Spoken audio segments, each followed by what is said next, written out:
my first tip would be exactly that, is don't go crazy and drift into it. If you decide to grow, make it a very firm decision. Do not drift, because there's a lot involved that needs planning out, and you need to be very sure it's a big thing, and you need to be jolly sure of your reasons to do it. So I think that's a good starting point while we talk tips.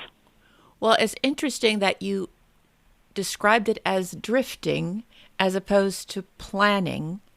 I think I understand the difference, but help me. Let's focus a little bit about what's necessary for the plan so that you're not drifting and especially not going sideways. Absolutely.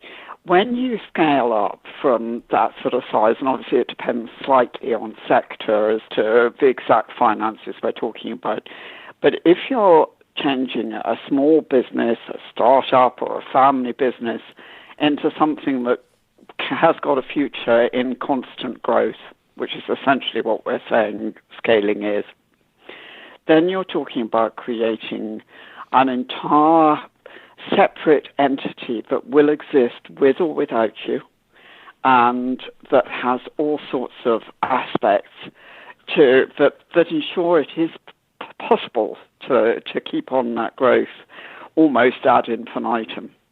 So you're talking about a really, really different animal. It's sort of changing the child into the adult, if you like. And, to do that is a big job. And you may have been happier and you might even been earning more money. It's not impossible to have a small business and that's doing very, very well and earning you an incredibly good financial income.